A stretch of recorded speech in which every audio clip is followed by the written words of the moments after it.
एक बार की बात है। एक लड़का था, उसका नाम सबल था, जो नगर में रहता था। वह अपने जीवन से बहुत निराश था।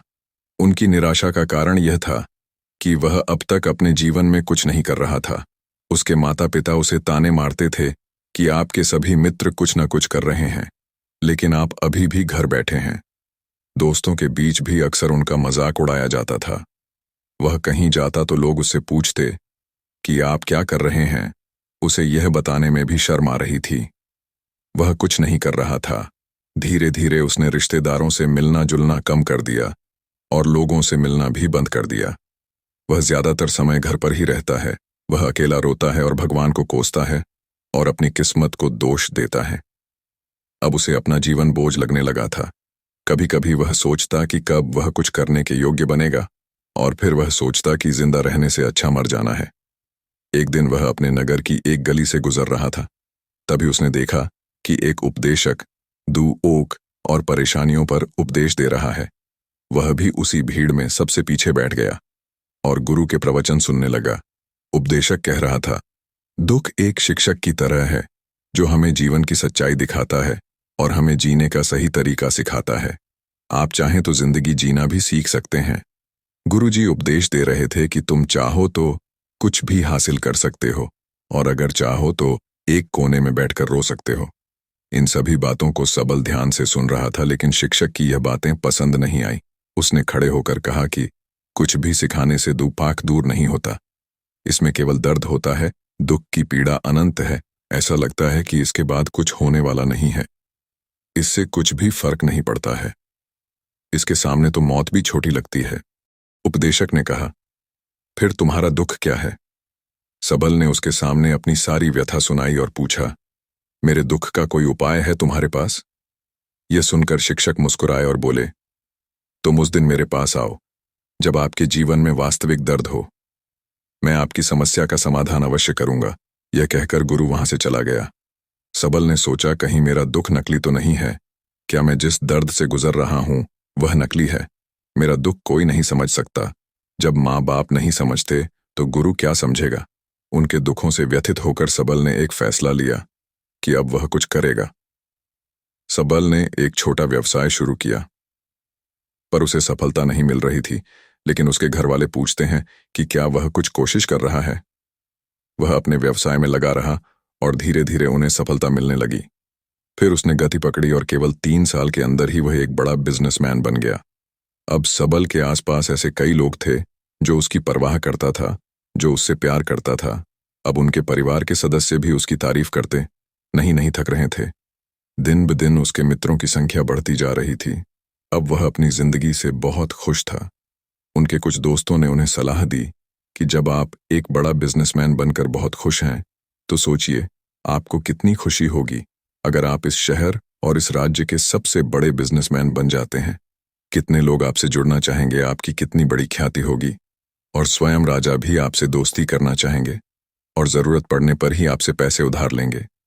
दोस्तों की यह बात सबल के मन में घर कर गई। अब वह और पैसे कमाने की कोशिश करने लगा, लेकिन उसे यह सब बहुत ही जल्दी चाहिए था। वह समय बर्बाद नहीं करना चाहता था। उनका अधिकांश समय इन चीजों को प्राप्त करने में लगाने लगा। इसीलिए वह ऐसे काम करने लगा जो सही नहीं था। उसने बड़ा उधार लेना शुरू कर दिया। उसके दोस्तों से पैसे की मात्रा और अधिक मुनाफा कमाने के लालच में वह अपने माल में मिलावट करने लगा। उसने अन्य व्यापारियों के खिलाफ भी साजिश रची और उन्हें डराया धमकाया। जैसा उसके दोस्त कहते थे वैसा ही करता था।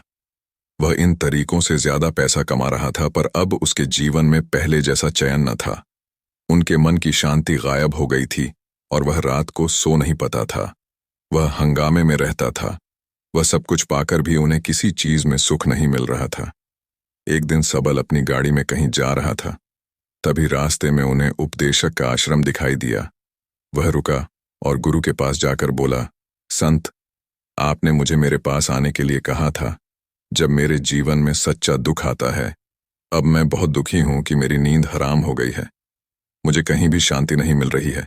इस प्रकार सबल ने अपनी सारी समस्याएं गुरु को बता दी। गुरु ने कहा, जब तुम पहली बार मुझसे मिलने आए थे तब भी तुम किसी दुख में थे। आपने उस दर्द से क्या सीखा? सबल ने कहा कि सिर्फ सोचने और चिंता करने से कुछ नहीं होता। आपकी दृष्टि को सच करने के लिए यह कार्रवाई करता है। और सिर्फ काम करने से कुछ नहीं होता, परिणाम भी मिलना चाहिए। जब आपको लगता है कि आपका लक्ष्य हासिल नहीं होने वाला, तब राह में चाहे कितनी भी मुश्किलें आ जाएं, मन कितना भी निराश क्यों ना हो, कितना भी लगता हो कि अब कुछ नहीं होने वाला है, तभी विश्वास करें, मैं जो भी कर रहा हूं उसमें अवश्य सफल होऊंगा। लोग केवल सफल लोगों का सम्मान करते हैं। कोई कितना भी अच्छा क्यों ना हो, वह हमेशा लोगों की नजरों में बोझ बने रहते हैं। यह सब सुनकर उपदेशक मुस्कुराया और बोला, जब आपके पास है तो यह वास्तविक दुख नहीं है। अपने जीवन में वास्तविक दुख आए तब मेरे पास आओ, मैं उसे ठीक कर दूंगा। सबल ने जाते समय साधु को सोने के सिक्कों से भरा घड़ा भेंट किया। घड़े को देखकर गुरु ने कहा कि यह मेरे किसी काम का नहीं है, उस पेड़ के नीचे गड्ढा खोदकर गाड़ दो। सबल ने घड़े को पेड़ के नीचे दबा दिया, जैसा कि गुरु ने बताया, और वहां से चला गया। कुछ दिनों से कारोबार ठीक चल रहा था, लेकिन व्यापार के गलत तरीके के कारण धीरे धीरे उसे व्यापार में घाटा होने लगा। उसकी सारी दौलत धीरे धीरे खत्म होने लगी और एक दिन ऐसा भी आया जब उसके पास कुछ भी नहीं बचा और उस पर कर्ज का बोझ चढ़ गया था। परंतु वह निश्चिंत था, क्योंकि उसने अपना सारा कर्ज अपने दोस्तों से लिया था।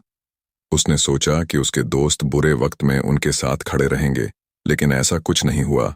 जैसे ही बुरा वक्त आया, दोस्त पहले उससे कर्ज मांगने लगे। अगर उसने कर्ज नहीं लौटाया, उन्होंने उसे जान से मारने की धमकी भी दी। उनके सभी शुभ चिंतक और प्रियजन उससे दूर हो गए। उसके दोस्त, जो उसके साथ मस्ती किया करते थे, अब उससे दूर भाग रहे थे। उसका परिवार उसकी गलतियां और कमियां गिनने लगा। उनकी सारी संपत्ति नीलाम कर दी गई और उसके पास कुछ भी न बचा। जब उसने अपने पिता से मदद मांगी, पिता ने कहा कि मेरे पास थोड़ी सी संपत्ति है, मैं तुम्हारी माँ को क्या कहूँगा अगर मैं तुम्हें दे दूं। यह संपत्ति हमारा अंतिम उपाय है। सबल के मन में गहरा दुख छा गया। उसके आसपास कोई नहीं था जो उनके दुख को समझ सके, जो उसे संभाल सके। जनता के इस विश्वासघात के कारण वह अंदर से टूट चुका था। वह सोचने लगा कि अब जीने का क्या मतलब है, अब मौत ही मेरा सहारा है। वह आत्महत्या करने के लिए पहाड़ी पर जा रहा था।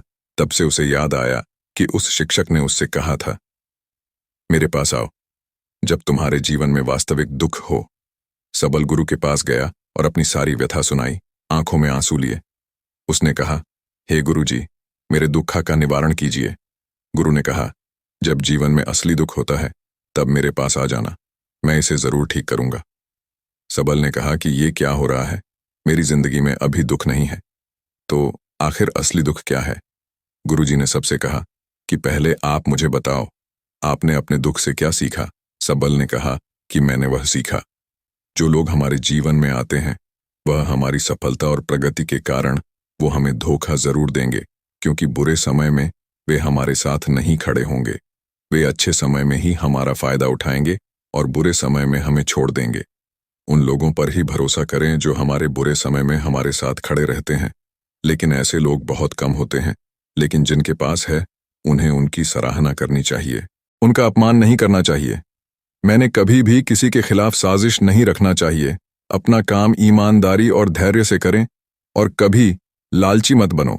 अपने सारे दुख दर्द और अनुभव बयां करने के बाद सबल गुरुजी के सामने आंखों में आंसू लिए बैठ गया। कुछ देर बाद साधु उठे और पेड़ के नीचे एक गड्ढा खोदा और घड़ा निकाल लिया, जो सोने के सिक्कों से भरा हुआ था।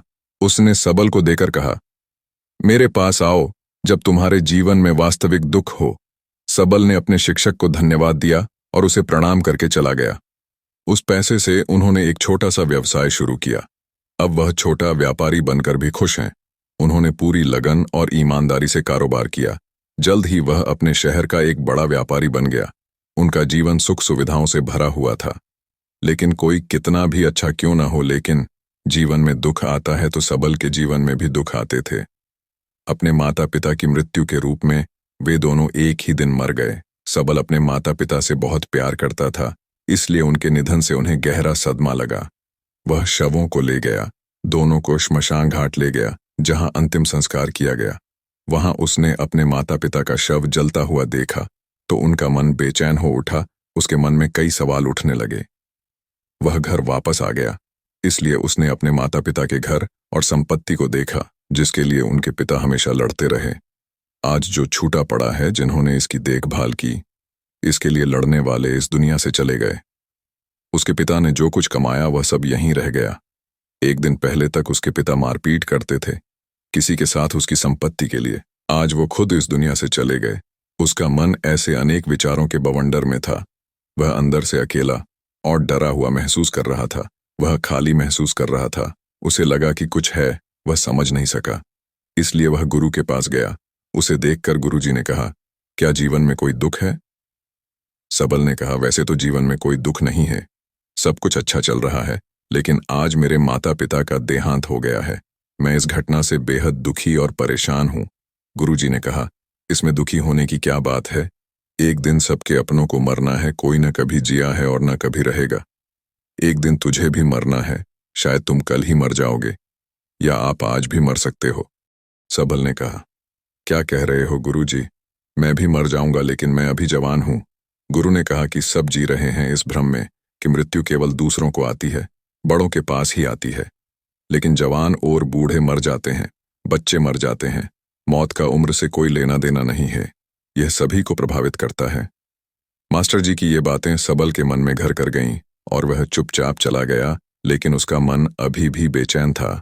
वह खाली महसूस कर रहा था। वह सारा दिन अपने बारे में ही सोचता रहा कि वह कौन है, वह इस दुनिया में क्यों आया है, क्या जीवन का लक्ष्य केवल चीजों को खाना और मरना है? ऐसे कई सवाल उसके दिमाग में लगातार उठ रहे थे, लेकिन उन्हें अपने किसी भी सवाल का जवाब नहीं मिल रहा था और उसका दुख दिन दिन बढ़ता ही जा रहा था। इसलिए कुछ दिन बाद वह फिर से गुरुजी के पास पहुंचा और बोला, हे स्वामी, मैं बहुत दुखी हूं, क्योंकि मैं यह नहीं जान पा रहा हूं कि मैं कौन हूं और मैं इस दुनिया में क्यों आया। यह सुनकर गुरुजी मुस्कुराए और बोले, आज आपके जीवन में पहली बार सच्चा दुख उत्पन्न हो गया है। ये वास्तव में दुख कहलाने के लायक है। हम नहीं जानते कि हम कौन हैं, हम क्यों आए हैं, क्या करें, कैसे करना है। सबल ने अपने गुरु से कहा कि उसकी दुर्दशा दूर करो। गुरु ने कहा कि हम सभी इंसान हैं, जीवन भर संग्रह करते रहते हैं। सबल ने कहा कि सभी इंसान जीवन भर धन, सम्मान, परिवार, प्रतिष्ठा, मित्र, शत्रु आदि जमा करता है। गुरु ने पूछा, क्या हम एकत्रित की गई चीजों में से कुछ भी अपने साथ ले जा सकते हैं? सबल ने कहा, कोई भी इंसान अपने साथ कुछ भी नहीं ले जा सकता, वह सिर्फ अकेला ही जाता है। मेरे माता पिता भी अपने साथ कुछ भी नहीं लेकर गए। सब कुछ, धन, संपत्ति, वैभव, सब कुछ यहां पर छोड़ कर गए। शिक्षक ने कहा, अब मेरी बात ध्यान से सुनो। इस संसार में हमें जो संग्रह करना चाहिए वह हम नहीं करते। चीजें हमारे सामने होती हैं, लेकिन हम उन्हें देखने की कोशिश नहीं करते। हमें इस दुनिया में जो कुछ भी इकट्ठा करना है वह हम खुद हैं। हमें खुद को जुटाना होगा ताकि जब हम मरें तो हम एकजुट हो सकें। और खुद को पहचानने में सक्षम होने के लिए हम अंदर बंटे हुए हैं। हम प्यार, नफरत, गुस्सा, ईर्ष्या में बंटे हुए हैं। क्रूरता, धन, स्थिति, प्रतिष्ठा, सम्मान, पहचान, धर्म, जाति, सैकड़ों हजारों ऐसी चीजों और इच्छाओं में हम विभाजित हैं और टुकड़ों में जीवन जी रहे हैं। इस विभाजन के कारण हमारी चेतना कभी एक नहीं हो सकती। हमारी चेतना शक्ति बिखरी हुई है, इसलिए हमारे पास इतना समय नहीं है, इतनी ऊर्जा नहीं कि हम मुड़ सकते हैं और अपने भीतर देख सकते हैं। वास्तव में धन, सम्मान और सुविधाओं का अभाव, लोग इसे दुख समझते हैं और जीवन भर के लिए जो दुख के कहकर रोते रहते हैं और समाधान खोजने का प्रयास करते रहते हैं, उन्हें अपना समाधान कभी नहीं मिलेगा, क्योंकि जिसे लोग दुख कहते हैं वह वास्तविक दुख नहीं है। यह सिर्फ एक आदमी की इच्छा है। उसकी इच्छा कभी पूरी नहीं होती, इसीलिए व्यक्ति को कभी उनके प्रश्नों का समाधान नहीं मिलता। इसलिए इन सब से परे, यदि आप अपने दुखों का अंतिम समाधान चाहते हैं तो सबसे पहले खुद को समेटो। इस दुनिया से अपनी ऊर्जा वापस ले लो और इकट्ठा करो। अपने आप पर ध्यान केंद्रित करो, स्वयं पर ध्यान दो। अपने मृत्यु से पहले अपने आप को जानने की कोशिश करो, बिखरो मत। सबल ने कहा, तो गुरुजी, क्या हम इस संसार को छोड़ दें? हमारी सभी इच्छाओं को मार देना चाहिए। किसी से प्रेम नहीं करना चाहिए, धन संग्रह नहीं करना चाहिए, सम्मान की आशा छोड़ देनी चाहिए। शिक्षक ने कहा कि भावनाओं और इच्छाओं ऐसे बिखरे हुए मनुष्य में से निकल आओ, जैसे कोई पत्थर पहाड़ से गिरे जिस पर पर्वत का कोई वश नहीं है सिवाय देखने के परेशान होना और कुछ खोना। वैसे ही बिखरे हुए मनुष्य की इच्छाएं बेकाबू और दर्दनाक हैं। उसका अनियंत्रित मन इच्छा करता रहता है और कल्पना करता रहता है, और यह दुख देता है। लेकिन जब एक व्यक्ति अपने मन को एकत्र करता है तो वह जो कुछ भी करता है वह उसके नियंत्रण में होता है। फिर उसकी इच्छा से इच्छाएं भी उत्पन्न होती हैं। सबल ने कहा कि आपने मेरे असली दुख का समाधान कर दिया। आपका बहुत बहुत धन्यवाद। अब से मैं खुद को समेटने, खुद को तराशने की कोशिश करूंगा। गुरुजी ने कहा कि मानव शरीर में बहुत ऊर्जा और शक्ति है, लेकिन यह फालतू के कामों में बटा हुआ है, बेकार की बातों में लगा हुआ है। यह एक बहुत ही शक्तिशाली मशीन की तरह है। एक बच्चे के हाथ में रखा जा रहा है और वह बिना सोचे समझे अपनी शक्ति बर्बाद कर रहा है और बिना किसी नियंत्रण के। इसीलिए इस शक्ति पर ध्यान दें, अपनी चेतना, और इसे इकट्ठा करें। सबल को अपने प्रश्नों का उत्तर मिल गया। उसने अपने गुरु का शुक्रिया अदा किया और चुपचाप चला गया। दोस्तों, उम्मीद है आपको यह कहानी पसंद आई होगी। अगर आपको यह कहानी पसंद आई हो तो अपने दोस्तों और परिवार के साथ जरूर शेयर करें। आपका कीमती समय देने के लिए धन्यवाद।